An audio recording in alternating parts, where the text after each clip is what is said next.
For more than 2 decades, the disappearance and murder of 16-year-old Molly Bish has remained one of the most haunting, unsolved cases in American true crime history. A teenage lifeguard vanishes from her post on a quiet summer morning, leaving behind an empty chair, unanswered questions, and a community searching for explanations that never fully arrived. The official narrative has remained largely unchanged for years. No arrest, no trial, no definitive answers. But now, a disturbing update has forced investigators, journalists, and the public to pause and reconsider what they thought they knew. New information has surfaced. Old evidence is being re-examined. Long-standing assumptions are quietly being questioned. And a name once on the margins of the case has re-entered the conversation in a way that demands attention. Does this development finally point toward the person responsible? Or does it reveal deeper gaps in how the case was originally handled? Why is this update emerging now, after so much time has passed? And what does it mean for a case many believed had reached its investigative limits? Tonight, we examine the facts, the contradictions, and the unanswered questions surrounding a cold case that may no longer be as settled as it once seemed. Because if this update holds weight, it could change everything we thought we understood about what happened to Molly Bish. Killer finally found. More than 2 decades after 16-year-old lifeguard Molly Ann Bish vanished from Comins Pond in Warren, Massachusetts, the case remains active in public record and official files, defined by a short disappearance window, extensive searching, and a continuing absence of charges despite recurring investigative announcements and periodic reassessments of evidence. The only publicly named person of interest died in 2016 and was cremated. Public reporting fixes key markers. June 27, 2004, the disappearance. May of 2003, for the Whiskey Hill recovery effort, and August of 2003 for burial after DNA testing and dental identification confirmed the remains as Molly's. Investigators have said that one additional piece is still required to name a defendant, and the missing component has not been publicly defined. In June of 2021, after 2 decades of public silence on suspects, the Worcester District Attorney's Office disclosed a person of interest and described connected leads publicly. That disclosure narrowed attention to Francis Frank Sumner Sr., yet a direct DNA comparison could not be pursued because his remains were unavailable. The office indicated that evidence from Comins Pond and from Whiskey Hill would be evaluated, but later results communicated to the family were described as inconclusive again.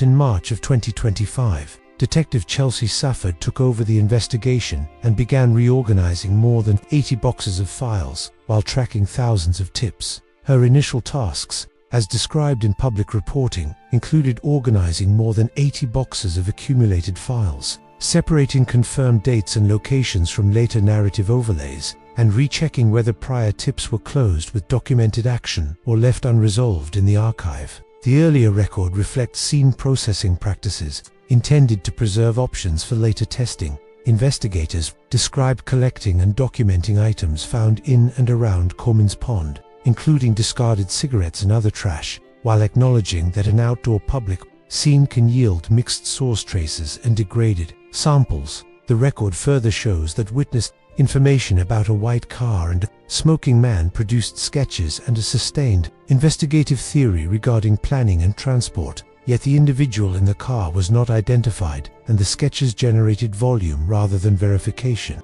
A separate procedural track unfolded in May of 2004 when Worcester District Attorney John Conte convened a grand jury. The transcripts remain sealed, and the grand jury was dismissed in December of 2006 without an indictment. Later, suspect attention in public reporting included Rodney Stanger and Gerald Betty, each described as having certain overlaps with the case's lead factors. Yet investigators reported that evidentiary thresholds for formal charging were not met in the current phase. The evidentiary emphasis is archival and laboratory set. The Massachusetts State Police Crime Lab's DNA cold storage facility in Sudbury, Massachusetts has been described as holding multiple containers of case-related items, including cigarettes that have been repackaged over time and the bathing suit previously sent out for additional testing, with officials stating that items have been tested and can be considered again. Safford has identified Molly Bish's backpack as a priority item for contextual reconstruction. This chapter therefore frames the case as narrowed in public language but not proven in court, and the distinction remains operative. Public statements by the district attorney's office emphasized disclosure limits to avoid compromising the investigation, while describing testing and noting that DNA results can be partial, degraded, or not a match. Tips continue to arrive, and review is structured around what can be corroborated in public reporting. Asterisk. The morning she never left in, June 27, 2000, Molly Ann Bish, age 16, was scheduled to work as a lifeguard at Comins Pond in Warren, Massachusetts, and public reporting places her arrival at the beach sometime after 9:50 on what is described as her 8th day in the job. The morning routine described in the record contains several fixed stops and objects that later became central to investigative reconstruction. She traveled with her mother, Magi Bish. She stopped at an Extramart and purchased a bottle of water. She went to the police station and secured a police radio, and she and her mother then drove the short distance from the station to Comins Pond. Magi Bish later described dropping her daughter off with nothing appearing unusual at the time, and the sequence is treated in the record as the last confirmed family contact before the disappearance was discovered. By late morning, beachgoers arrived, and Molly was not present at the lifeguard station. Police were called to the scene, and the family was notified after an interval, described as approximately 3 hours missing by the time Magi Bish received the call. The scene characteristics described in public reporting were unusual for a voluntary departure and were repeatedly cited as the basis for rejecting early suggestions of accidental drowning or a brief absence. Items associated with Molly were described as left behind at the beach: her chair, the police radio, her flip-flops, and the bottle of water she had purchased earlier. The record emphasizes that the shoes, in particular, were treated by family members as behaviorally inconsistent with an intentional walkaway. Family statements cited a preference to avoid going anywhere barefoot, described colloquially as not liking icky feet, and the inference drawn was that a sudden interruption was more consistent with the physical evidence than a planned departure. The record also describes 2 procedural details that, in combination, reinforce the perception of abrupt interference. First, the first aid kit was described as open, a fact later treated as potentially suggestive of a staged medical need or an interruption during routine setup, although the record does not establish a verified explanation for why it was open. Second, the police radio was present, yet Molly had not used it for her required morning check-in, a deviation from procedure that investigators and family members regarded as significant because it implies that the disruption occurred before she could complete basic job protocols. These details, taken together with the abandoned personal effects, frame the case as a potential abduction within a narrow time window, occurring at a public location but leaving a scene that did not yield an immediate clear direction of travel. The immediate response, described in public reporting, escalated quickly from local police action to a broad search involving state assets. The record references fireboats, dive teams, and a Massachusetts State Police helicopter hovering overhead, with state police cadets conducting grid searches through surrounding woods and officers stopping cars. The intensity of the early response is notable because it demonstrates that authorities treated the matter as urgent and unresolved. Yet it also highlights a recurring constraint in the case.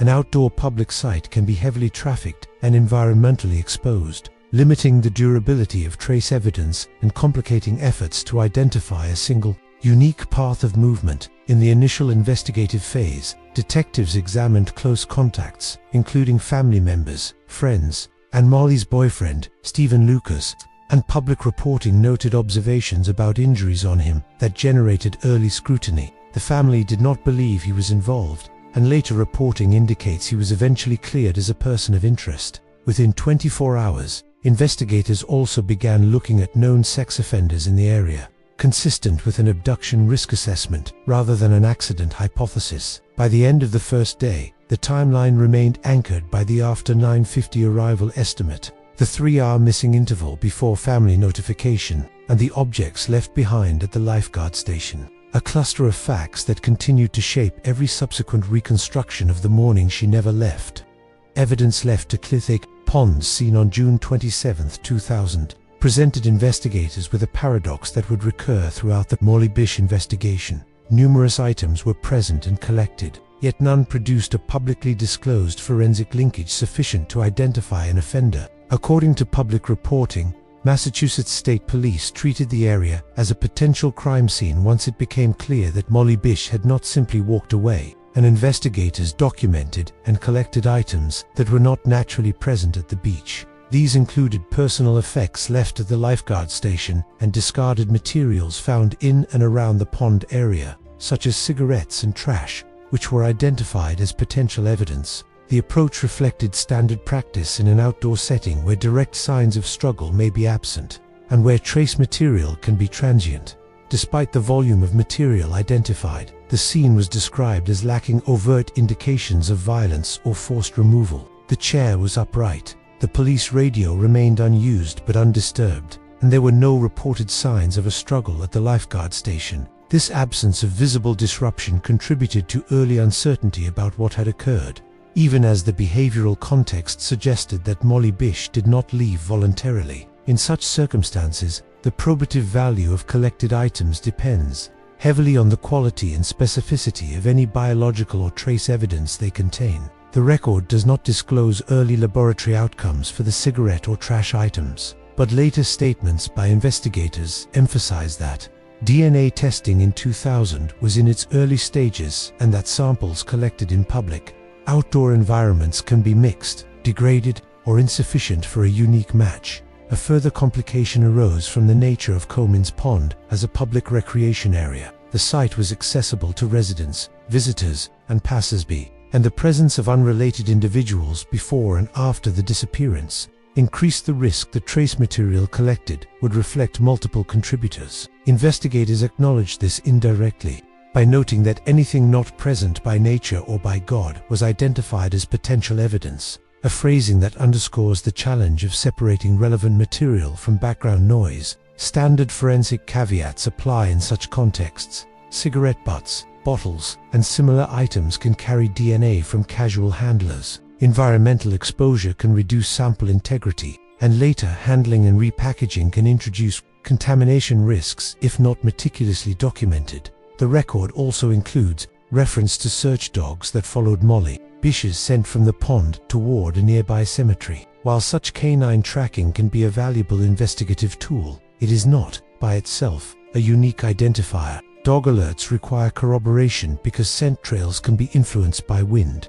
water, time elapsed, and human traffic patterns. In this case, the reported scent path contributed to a working theory of movement away from the pond, but it did not generate a physical trail that could be independently verified or tied to a specific individual. The characterization of the evidence as left to clean does not imply investigative negligence but reflects the structural difficulty of proving an abduction in an open, outdoor setting within a narrow time window. The items left behind were consistent with sudden interruption, yet they did not carry a publicly disclosed forensic signature. The lack of immediate, conclusive findings at the pond meant that investigators had to rely on witness accounts, suspect vetting, and later discoveries to advance the case. This dynamic would persist after the investigation shifted to Whiskey Hill, where environmental exposure similarly constrained forensic yield. In later years, family members questioned whether investigators possessed a viable sample of the perpetrators' DNA and whether preserved evidence could support advanced techniques, such as genetic genealogy. Officials responded cautiously, stating that testing had been conducted on numerous items and that DNA was only one component of the case. The enduring issue, as reflected in public reporting, is that the initial scene provided context and objects but not a definitive link, leaving the case dependent on accumulation rather than revelation, and reinforcing a central investigative reality. Evidence can be present, properly collected, and still remain inconclusive. The man in the white coronet of the earliest and most persistent leads in the Molly Bish investigation originated not from the morning of her disappearance itself, but from an observation made the day before, when Magi Bish reported seeing an unfamiliar man sitting alone in a white car in the parking area at Comins Pond.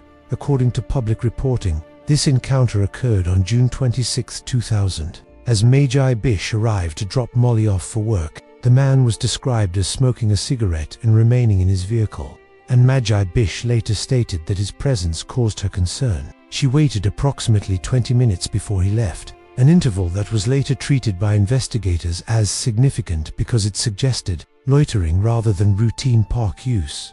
Magi Bish recounted that she mentioned the man to Molly later that evening, and Molly reportedly expressed no alarm, characterizing the presence as consistent with fishermen who frequented the area. When Molly disappeared the following day, Magi Bish informed police of what she had seen, and investigators treated the account as a potentially crucial piece of information. The lead gained additional weight as other reports emerged, placing a white car in the vicinity on June 27, 2000, including sightings at a car wash down the street from Comins Pond and in the cemetery behind the pond. Taken together, these observations supported a theory that a vehicle may have been used to approach, remove, and transport Molly within a short time frame, particularly given the narrow window between her arrival and the discovery of her absence. Based on Magi Bish's description, investigators produced a composite sketch of the man in the white car and released it to the public. The sketch depicted a white male, estimated to be in his 50s, with salt and pepper hair and a mustache, and it quickly became one of the most recognizable images associated with the case. Public reporting indicates that the release generated hundreds of tips, many of which reflected the broad applicability of the description rather than a precise identification. Investigators later acknowledged that the volume of responses illustrated both the value and the limitation of such sketches. They can stimulate public engagement while simultaneously overwhelming investigators with information that requires extensive vetting. Months later, authorities released a second, different sketch, described at the time as more distinctive and potentially more useful. The change reflected either additional witness input or a reassessment of the original depiction, but it did not result in the identification of a specific individual who could be conclusively linked to the scene. The persistence of two differing sketches underscored the inherent subjectivity of memory-based reconstruction and the difficulty of relying on visual likeness alone, especially when years pass and recollections are filtered through repeated exposure to media images. The white car itself became a symbolic and investigative anchor, referenced repeatedly in later suspect discussions. Public reporting would later connect the vehicle description to several individuals, who emerged as potential suspects or persons of interest, including Gerald Battistoni and Francis Frank Sumner Sr., both of whom were described as having access to white vehicles. In Sumner's case, investigators and reporters noted a resemblance between photographs of him smoking and the sketch, including the detail that he smoked with his left hand. Ultimately, the man in the white car remains unidentified in the public record. His reported presence continues to shape theories about planning, surveillance, and opportunity. Yet the evidence associated with him is entirely circumstantial, without physical evidence or a verified eyewitness identification tying a specific individual to that vehicle at Comins Pond on June 27, 2000. The white car remains a focal point of suspicion rather than proof, emblematic of a case built on fragments that resist definitive assembly, sketches that changed nothing. Composite sketches generated during the Molly Bish investigation became among the most visible elements of the case, yet their practical effect remained limited, illustrating both the necessity and the constraint of witness-based identification tools in the absence of corroborating physical evidence. The first sketch was produced shortly after Magi Bish reported seeing a man in a white car at Comins Pond on June 26, 2000. Based on her description, investigators released an image depicting a white male, estimated to be in his 50s, with salt and pepper hair and a mustache, often shown smoking a cigarette. The sketch was disseminated widely through news outlets and law enforcement bulletins, becoming the primary visual representation of a potential suspect in the public imagination. The release of the initial sketch generated an immediate and substantial response. According to public reporting, hundreds of tips were submitted, many identifying individuals who loosely matched the description. Investigators later acknowledged that if a man fit the general profile of age, race, and facial hair, he was likely to be reported. While this volume of information reflected strong public engagement, it also created an investigative burden, as each tip required assessment and elimination through interviews, background checks, and timeline verification. The broad nature of the sketch limited its discriminating power, a common challenge in cases where a single witness observation must stand in for direct identification. Months later, authorities released a second sketch, described by officials at the time as more distinctive and potentially more accurate. The existence of two differing sketches introduced a new layer of complexity. The second image suggested that either additional witnesses had come forward with differing recollections or that investigators had re-evaluated the original description in light of further analysis. Public statements emphasized confidence in the newer sketch, yet it did not lead to the identification of a specific individual who could be publicly named or charged. Instead, it expanded the interpretive space of the case, reinforcing uncertainty rather than narrowing it.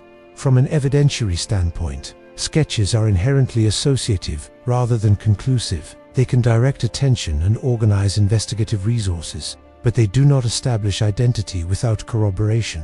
In the Molly Bish case, later suspect discussions often referenced alignment with sketch features as one of several factors, alongside access to a white car, familiarity with the area, and prior criminal history. Francis Frank Sumner Sr., named as a person of interest in 2021, was cited in public reporting as resembling the sketch and as having been photographed smoking with his left hand, consistent with the remembered detail. However, such similarities were not presented as proof, and officials emphasized that additional evidence would be required to meet prosecutorial standards. The persistence of sketch imagery also influenced the trajectory of tips and public memory. Over time, repeated circulation of the sketches risked reinforcing a fixed mental image that may or may not have accurately represented the individual observed. Investigators faced the challenge of distinguishing between genuine recollections and identifications shaped by media exposure.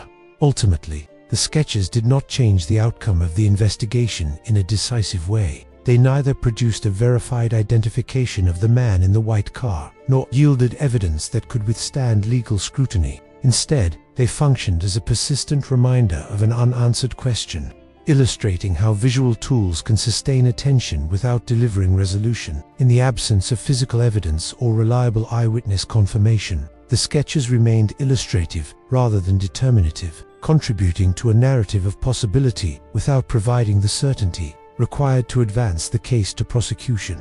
The woods 5 miles away in May of 2003, nearly 3 years after Molly Bish disappeared from Comins Pond, the investigation shifted geographically and procedurally when law enforcement received notice that a piece of clothing had been discovered in a wooded area approximately 5 miles from the beach. The location, known as Whiskey Hill, had not previously been searched as part of the original response, and its distance from Comins Pond introduced a new spatial dimension to the case. A local hunter reported finding fragments of a weathered blue bathing suit partially embedded in forest debris, an item visually consistent with the swimsuit Molly Bish was wearing on the morning of June 27, 2000. The discovery was treated as the first significant physical development in the case in several years and prompted immediate law enforcement action. Dr. Anne-Marie Myers, a forensic anthropologist with the Boston Medical Examiner's Office, was summoned to evaluate the find. Her assessment focused on environmental indicators rather than laboratory testing at the initial stage.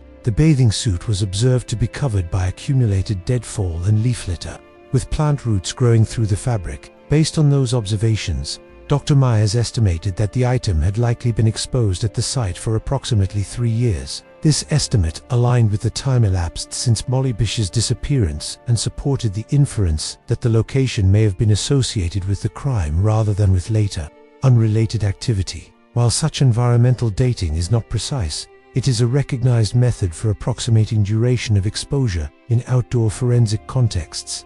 The bathing suit was sent to the Massachusetts State Police Laboratory and to a private laboratory in Virginia for DNA testing. Public statements later issued by Worcester District Attorney John Conti described the results as inconclusive. The term was not elaborated upon in detail, but standard forensic interpretation allows for multiple explanations, including degraded biological material, partial DNA markers, mixed source profiles, or insufficient quantity for reliable comparison. Following the clothing discovery, investigators initiated an extensive search of the Whiskey Hill area under Dr. Myers' guidance. The operation involved grid searches conducted arm to arm, with searchers using rakes to comb the forest floor. Law enforcement officials stated that the area had not been previously searched, a fact that heightened expectations that additional evidence might be recovered. The scale of the effort reflected the seriousness with which the location was treated, transforming Whiskey Hill into a secondary crime scene and expanding the scope of the investigation beyond the immediate vicinity of Comins Pond. Pond. The geographic characteristics of Whiskey Hill also influenced investigative hypotheses. The area was described as secluded and difficult to access without familiarity, prompting discussion about whether the individual responsible may have known the terrain well. Dr. Myers stated publicly that it was possible the site was chosen because of its hidden nature. She also introduced the hypothesis that animal activity, including the presence of a mountain lion, could have contributed to the scattering of remains if a body had been left there. Such statements were presented cautiously, emphasizing possibility rather than certainty, and reflecting the complexity of reconstructing events in a natural environment over an extended period. The discovery of the bathing suit marked a turning point in the case by redirecting investigative resources and reframing theories about what happened after Molly Bish left Comins Pond. It established a physical link between the disappearance and a remote wooded location, but it did not, by itself, identify a perpetrator or clarify the manner of death. Instead, it highlighted the persistent evidentiary gap. Significant discoveries could alter the map of the investigation without resolving its central question. Whiskey Hill became a focal point for renewed searching and analysis. Yet the distance from the original scene and the condition of the evidence ensured that the case would remain constrained by inference rather than conclusion. When Molly was found, the intensive search at Whiskey Hill progressed from clothing recovery to human remains over a period of weeks, marking the first time investigators could confirm what had happened to Molly Bish. After nearly 3 years of uncertainty, approximately 2 weeks into the renewed search effort, in May of 2003, law enforcement announced the discovery of a human upper arm bone in the wooded area. Dr. Anne-Marie Myers described the bone as consistent with a person between the ages of 14 and 20, a range that aligned with Molly Bish's age at the time of her disappearance. Upon this finding, authorities formally designated the area as a crime scene, and search operations were expanded rather than concluded. As the days passed, additional bones were located in the surrounding terrain. Public reporting describes the recoveries as incremental and geographically dispersed, with remains found across a wide section of forest rather than in a single concentrated location. Family members later recalled that investigators returned repeatedly with newly recovered fragments, including smaller bones, a process that extended the emotional and procedural duration of the recovery phase. By the end of the 3-week operation, law enforcement confirmed that as many as 27 bones and a human skull had been recovered. Spread across approximately 35 acres of land, identification of the remains was conducted through established forensic methods. DNA testing and dental identification were used to confirm that the recovered bones belonged to Molly Bish. While the record confirms identity, it does not provide a publicly detailed cause of death determination, reflecting either evidentiary limitations or an investigative decision to withhold specifics. The condition and dispersal of the remains introduced additional complexity, as environmental exposure and possible animal activity were considered factors that could have altered the original placement of the body. Dr. Myers publicly stated that it was possible that animal scavenging contributed to the scattering of remains, a hypothesis consistent with known wildlife behavior in wooded areas, but not presented as a definitive explanation.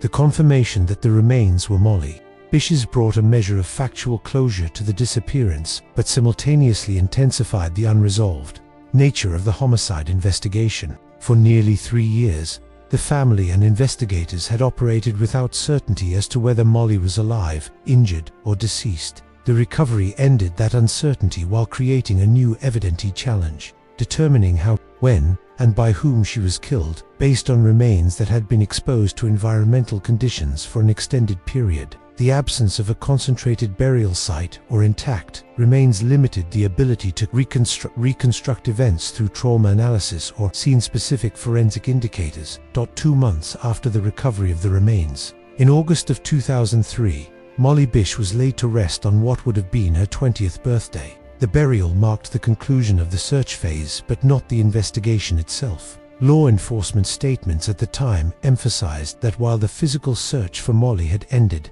the effort to identify the person responsible was ongoing and would intensify. The recovery of remains shifted the case definitively from a missing person investigation to a homicide investigation, altering legal posture but not resolving attribution.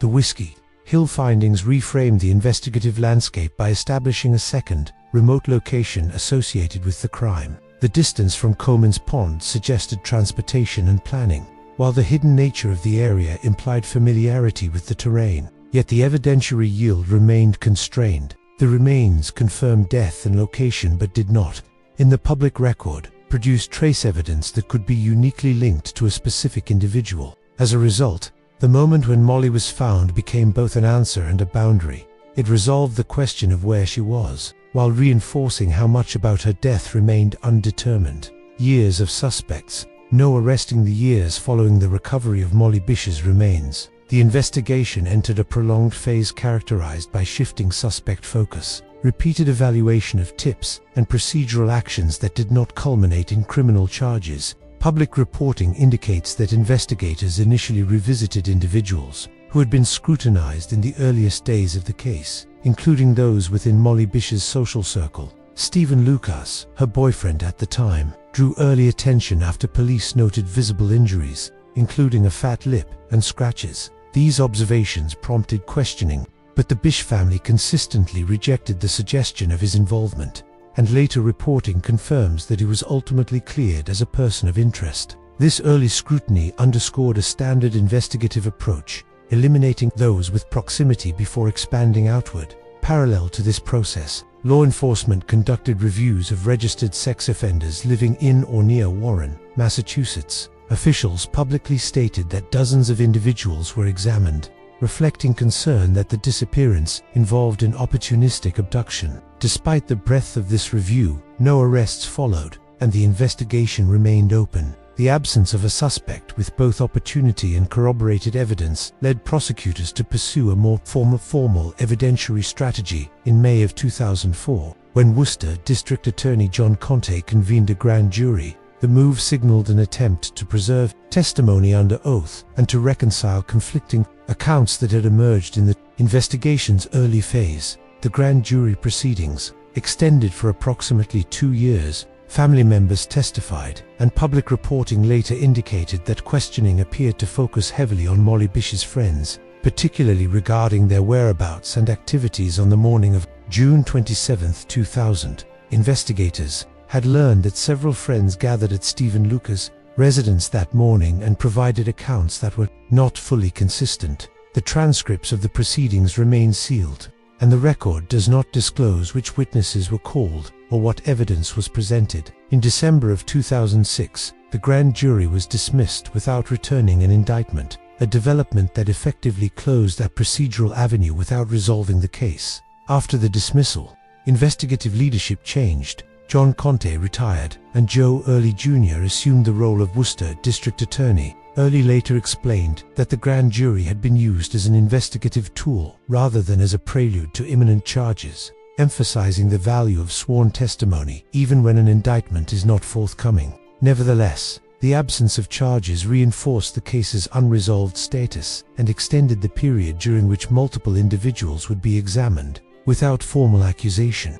Public reporting over subsequent years identifies several individuals whose names surfaced through tips rather than through direct evidence. In 2008, Rodney Stanger was arrested in Florida for the murder of his girlfriend. The victim's sister contacted Heather Bish, alleging that Stanger resembled the composite sketch and had connections to the Comins Pond area, including fishing and hunting activities. Investigators interviewed Stanger in prison and later executed a search warrant at his Florida residence in 2012, collecting items for DNA testing. Authorities stated that the testing did not produce sufficient evidence to designate him as a suspect in the Bish case. In 2011, another tip identified Gerald Battistoni, who had previously been convicted of rape in the same wooded area where Molly Bish's remains were found. According to public reporting, his ex-wife owned a white car that he was reportedly driving in Warren around the time of the disappearance. Battistone died in prison in 2014. Investigators later confirmed that he had been on their radar, but they emphasized that evidence did not support formal action. Across these years, the investigation accumulated names but not charges. Each suspect aligned with certain elements of the case while failing to meet evidentiary thresholds. The pattern reflected a central constraint. Suspicion alone, even when persistent, did not translate into arrest without corroborated, admissible proof. a name finally spoken aloud on June 3, 2021, more than 20 years after Molly Bish disappeared. The Worcester County District Attorney's Office publicly named a person of interest in the case for the first time, marking a significant shift in prosecutorial communication strategy. The announcement did not include an arrest, charges, or an indictment, but it represented a departure from 2 decades of restraint in which investigators declined to publicly associate any individual with the crime in an official capacity. The named person of interest was Frank Sumner Sr., a local auto repair shop owner with a documented criminal history, including convictions for rape and kidnapping, who had died in 2016. The decision to publicly identify Sumner was described by District Attorney Joe Early Jr. as the result of new information that had come in and connections that investigators believed warranted disclosure. Officials emphasized that Sumner had been known to law enforcement for years and had appeared on internal lists during earlier phases of the investigation. What changed, according to public statements, was not a single new piece of forensic evidence, but a reassessment of accumulated information that investigators believed justified naming him as a person of interest. The announcement was framed carefully, with repeated clarification that a person of interest designation does not equate to guilt or legal responsibility. Public reporting outlined several factors investigators considered relevant. Sumner was familiar with the Warren area and had access to a white car, a recurring element in witness accounts from the days surrounding Molly Bish's disappearance. Photographs of Sumner smoking cigarettes were also cited, with reporters noting a perceived resemblance to the composite sketch associated with the man seen in a white car at Comins Pond, including the detail that Sumner smoked with his left hand. Investigators did not present these similarities as proof, but as contextual factors contributing to investigative focus. His prior convictions for violent offenses were also cited, though officials stressed that criminal history alone is insufficient to establish involvement in a specific crime. A critical limitation immediately accompanied the announcement. Sumner had been cremated following his death in 2016, and his DNA had never been submitted to the National CODIS database. As a result, investigators could not obtain a direct DNA reference sample for comparison with biological material collected in the Bish investigation. This absence significantly constrained the ability to test whether any preserved evidence could be conclusively linked to him. Authorities described plans to pursue alternative DNA strategies, including familial comparison. In an effort to overcome that obstacle, investigators traveled to Ohio to obtain a DNA sample from Sumner's son, Frank Sumner Jr., who was incarcerated for robbery. The use of familial DNA comparison is a recognized investigative technique, but it carries interpretive limits, particularly when the evidentiary sample itself is partial, degraded, or mixed. Heather Bish later reported that investigators took approximately a year to communicate the results of this testing, and that she was told the outcome was inconclusive. No further technical explanation was provided to the family, and officials declined to publicly elaborate, citing the need to protect the integrity of the ongoing investigation. The public naming of Sumner produced a complex reaction. For the family, it represented the first time investigators appeared willing to narrow responsibility to a single individual. For prosecutors, it created an opportunity to solicit additional information while remaining within legal boundaries. At the same time, the inability to obtain definitive DNA confirmation meant that the announcement did not resolve the case. District Attorney Early reiterated that DNA is only one component of the evidentiary picture, and that additional information would be required to move forward with prosecution. As presented in public reporting, the 2021 announcement stands as a moment of identification without adjudication. A name was spoken aloud, altering the narrative of the case, but the evidentiary gap remained. The designation of a person of interest clarified investigative direction, while underscoring the distinction between suspicion and proof, a distinction that would continue to define the case in the years that followed. When DNA failed the case, the role of DNA in the Molly Bish investigation has been defined less by definitive matches than by repeated technical limitations, producing outcomes described publicly as inconclusive and reinforcing the case's dependence on non-forensic components. The first major DNA testing effort followed the May of 2003 discovery of a weathered blue bathing suit at Whiskey Hill, approximately 5 miles from Comins Pond. The item was submitted to the Massachusetts State Police Laboratory and to a private laboratory in Virginia. Worcester District Attorney John Conte later announced that the results were inconclusive, a designation that, in forensic practice, can encompass several conditions, including degraded samples, partial DNA markers, mixed source profiles, or insufficient genetic material to reach a reliable statistical threshold for inclusion or exclusion. Environmental exposure was a central constraint. The bathing suit had been embedded in forest debris for an estimated 3 years, exposed to moisture, soil, microbial activity, and plant growth. Such conditions are known to compromise DNA integrity, particularly when items are not recovered shortly after deposition. Even when biological material is present, prolonged exposure can fragment genetic markers, producing profiles that cannot be reliably interpreted or compared to reference samples. The public record does not disclose whether a partial profile was obtained, or whether the testing yielded no interpretable markers at all, but the inconclusive designation effectively prevented the bathing suit from serving as a decisive evidentiary link. A second major DNA limitation emerged after the June 3, 2021 announcement, naming Francis Frank Sumner Sr. as a person of interest. Investigators intended to compare DNA from preserved evidence with Sumner's DNA, but a direct comparison was impossible because Sumner had died in 2016 and was cremated. His DNA had never been entered into the CODIS database, eliminating a routine comparative pathway. This procedural gap was not the result of investigative oversight at the time of his death, but rather of the case's unresolved status during his lifetime, when no legal mechanism existed to compel submission of his DNA absent charges. To address this limitation, investigators pursued familial DNA comparison by obtaining a sample from Sumner's son, Frank Sumner Jr., who was incarcerated in Ohio. Familial comparison can identify genetic relationships when an evidentiary profile is sufficiently complete, but its reliability depends on the quality of the underlying sample. If the evidentiary DNA consists of partial markers or mixed profiles, familial analysis may fail to establish or exclude a relationship conclusively. Heather Bish later stated that investigators informed her the results of this testing were inconclusive.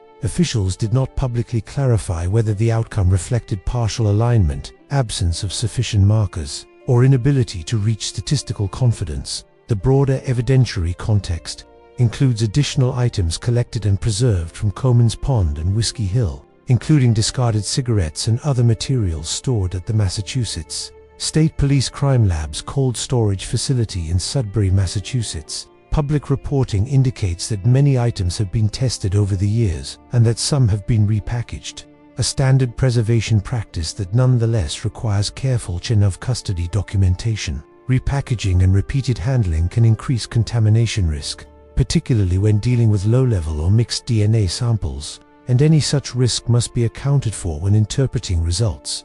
District Attorney Joe Early Jr. has consistently emphasized that DNA represents only one piece of the evidentiary puzzle. In public statements, he noted that investigators have tested numerous items and continue to test, while also stating that additional information is required to name a defendant. This position reflects a legal reality. DNA evidence, even when present, must meet standards of reliability, relevance, and uniqueness to support prosecution. Partial or inconclusive results cannot sustain charges on their own and may not be admissible or persuasive in court. In the Molly Bish case, DNA did not provide the definitive attribution often expected in modern investigations. Instead, it exposed the technical boundaries imposed by time, environment, and procedural history. The repeated inconclusive outcomes did not disprove investigative theories, but they prevented confirmation. As a result, DNA testing, rather than resolving the case, became another measure of its unresolved status, highlighting how forensic science can be constrained by the conditions under which evidence is recovered and preserved. Evidence that should have mattered across the 25-year span of the Molly Bish investigation. Certain items and observations recur in official statements and public reporting as points of potential significance, repeatedly cited yet never elevated to decisive proof. These elements were not ignored or overlooked in a literal sense. Rather, they illustrate how evidence can be collected, preserved, and revisited without ultimately meeting the evidentiary threshold required for prosecution.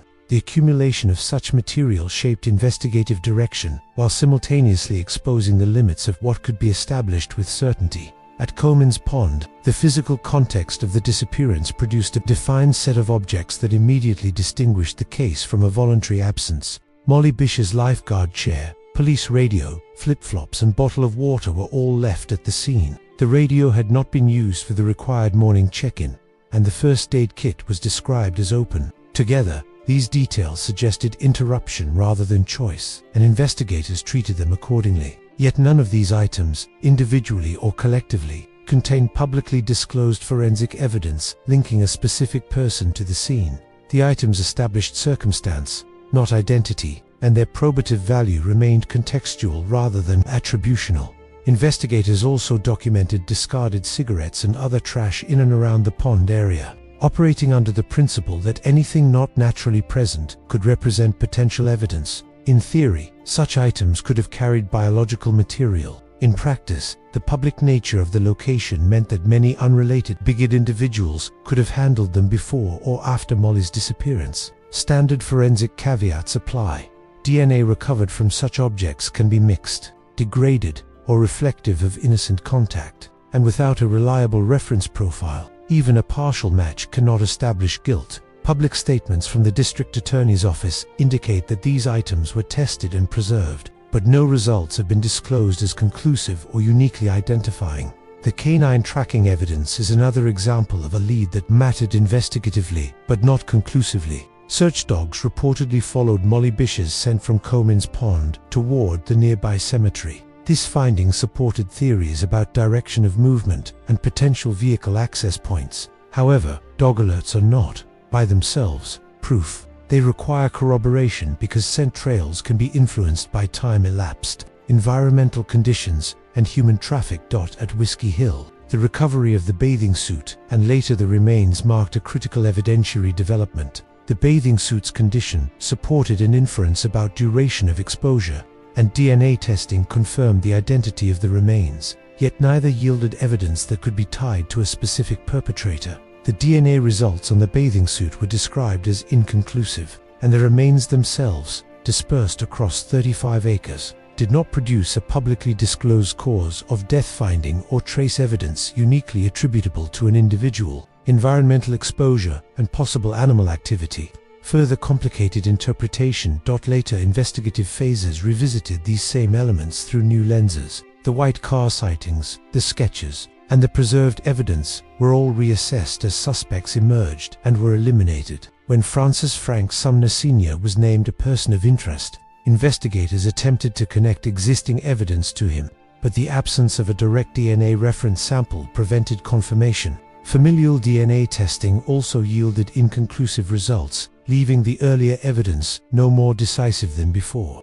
In each instance, the evidence mattered because it shaped investigative focus and justified continued inquiry. What it did not do was cross the line from suggestion to proof. The recurring theme in the public record is not neglect, but insufficiency. The materials collected were real, preserved, and repeatedly examined, yet they remained unable to answer the central question of attribution. In that sense, the evidence mattered deeply to the investigation, even as it failed to deliver the resolution it seemed to promise. A new detective one last push in March of 2025. The Molly Bish investigation entered a new administrative phase with the assignment of Detective Chelsea, marking the first significant personnel change in years and signaling a renewed institutional effort to reassess a case long defined by accumulation rather than resolution. The appointment did not follow a new forensic breakthrough or witness confession. Instead, it reflected a strategic decision to revisit the existing record with fresh scrutiny. By that point, the investigation encompassed more than 2 decades of work,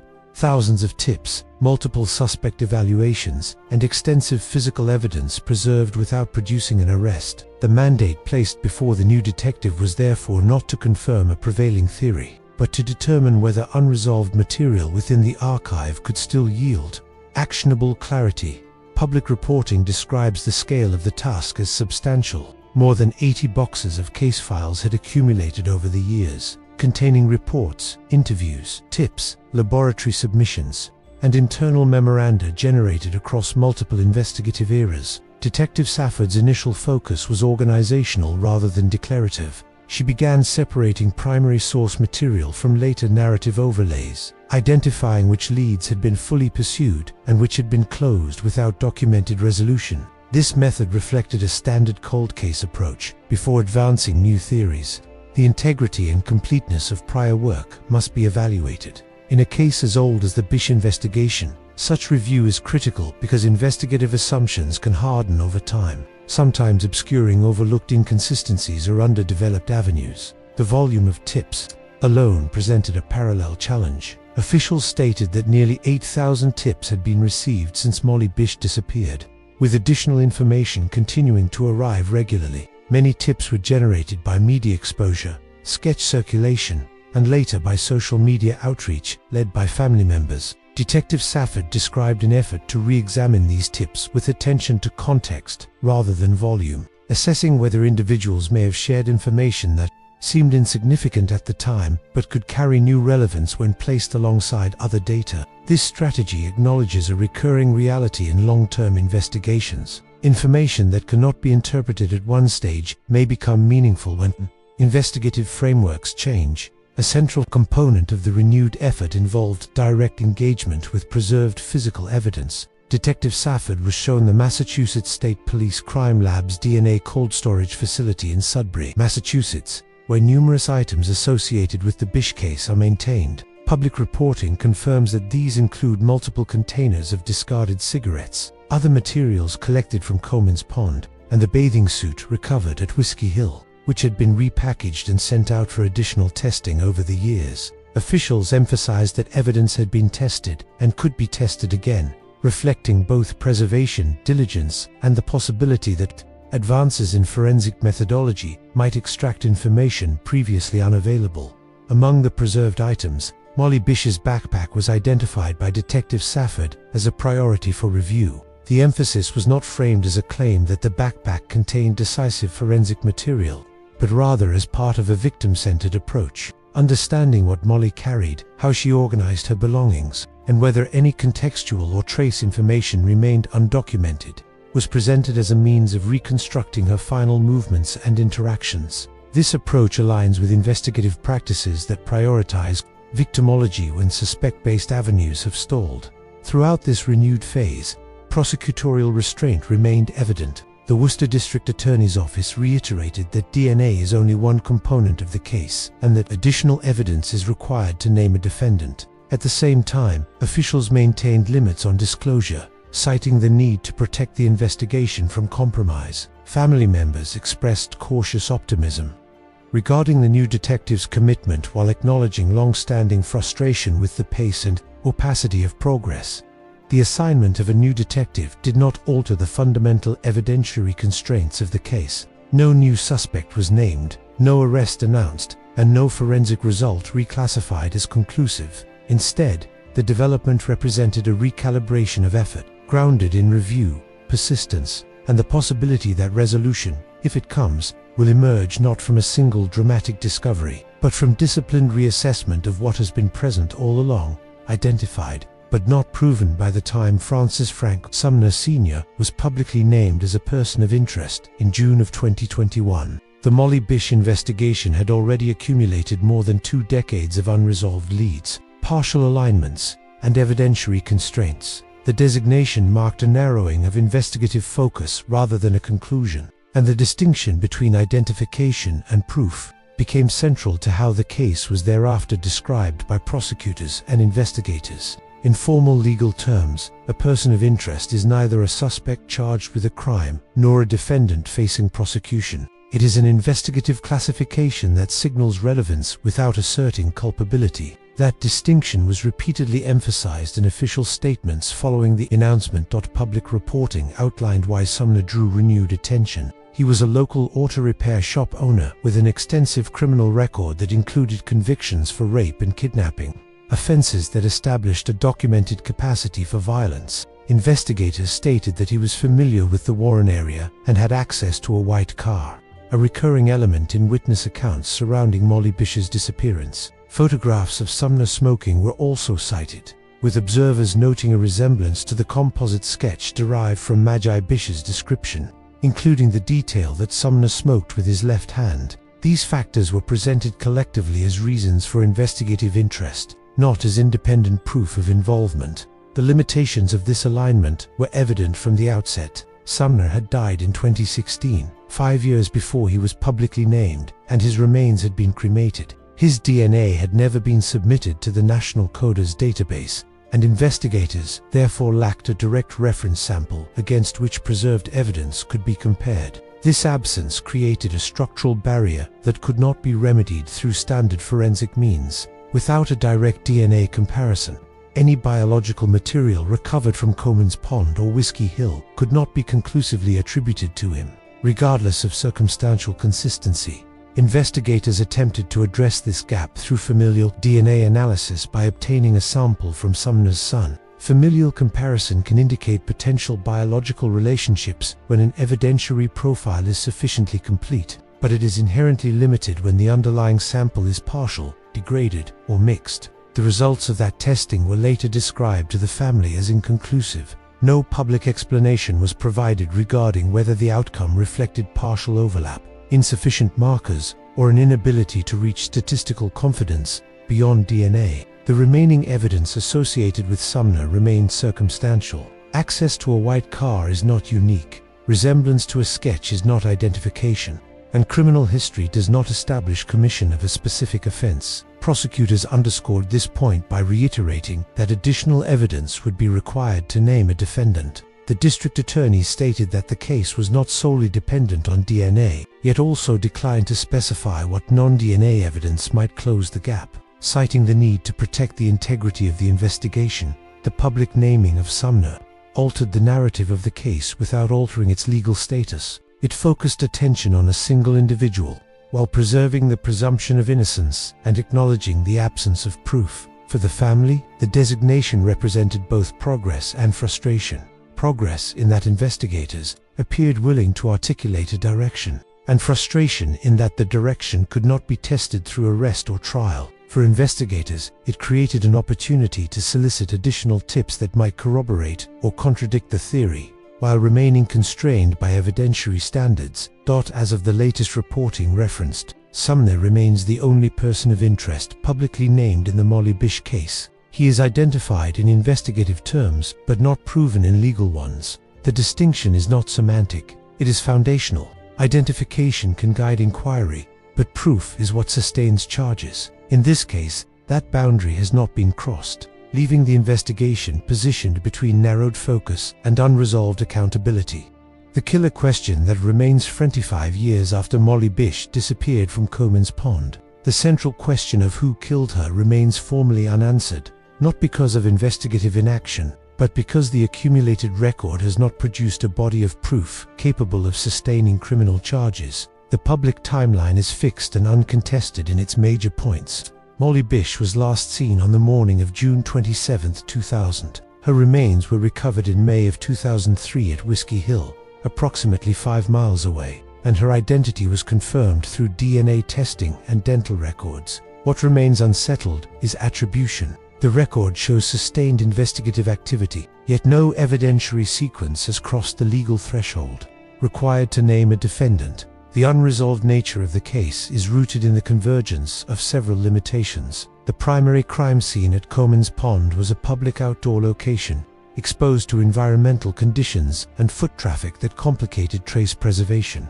Items left behind established circumstance but did not yield a uniquely identifying forensic signature. The secondary site at Whiskey Hill provided confirmation of death and location, but environmental exposure and possible animal activity constrained reconstruction and degraded potential biological evidence. DNA testing, applied repeatedly across different phases of the investigation, produced outcomes described as inconclusive, including testing of the bathing suit and later familial comparison related to the named person of interest. These results neither confirmed nor excluded a perpetrator, leaving investigators without a definitive forensic anchor. The designation of Frank Sumner Sr. as a person of interest in 2021 narrowed investigative focus but did not resolve the case. Sumner's death and cremation eliminated the possibility of a direct DNA comparison, and familial DNA analysis did not yield a conclusive result. Other factors cited in public reporting,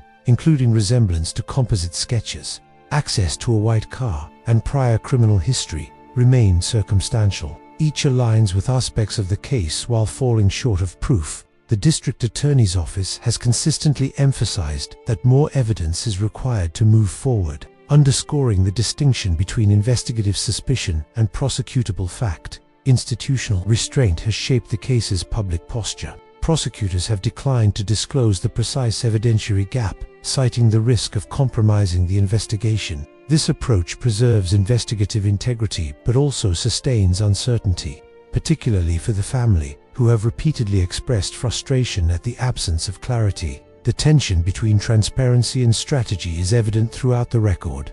Information is confirmed in general terms, while specifics remain undisclosed. As a result, the public record contains references to an undefined missing piece, a formulation that reflects both caution and incompleteness.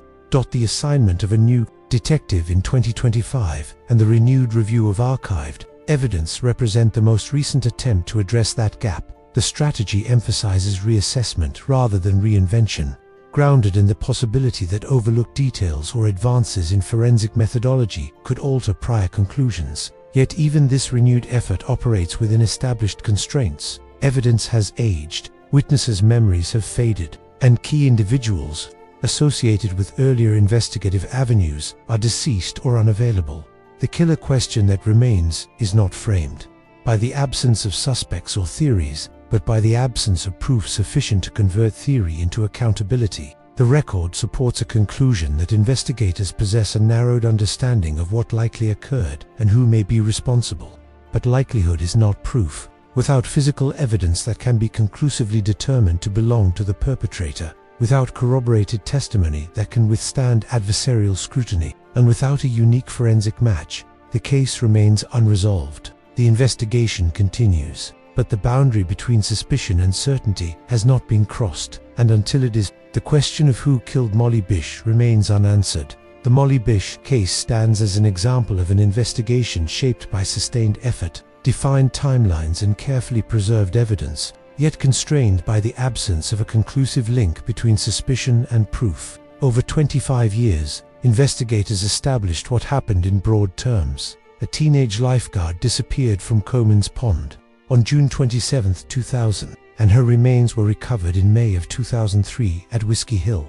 Those facts are no longer in dispute. What has never been established, despite extensive inquiry, is the identity of the person responsible in a manner that satisfies legal standards. The public naming of a person of interest in 2021 narrowed the investigative lens but did not resolve attribution. DNA testing, repeatedly pursued, yielded results described as inconclusive, reflecting technical limits rather than investigative abandonment. Witness accounts, sketches, vehicle sightings, and suspect histories provided context and direction, but none matured into evidence capable of sustaining prosecution. Each development refined understanding while reinforcing the same boundary: probability without certainty. The current investigative posture emphasizes reassessment rather than closure. Archived evidence remains preserved, tips continue to arrive, and renewed review reflects an institutional acknowledgement that unanswered questions remain. Yet the passage of time, environmental degradation, and unavailable reference samples impose limits that cannot be overcome by diligence alone. On the present record, the case remains unresolved. Without physical evidence that can be conclusively verified or testimony that meets evidentiary thresholds, the question of accountability is likely to remain open, and the case, though active, remains unsolved.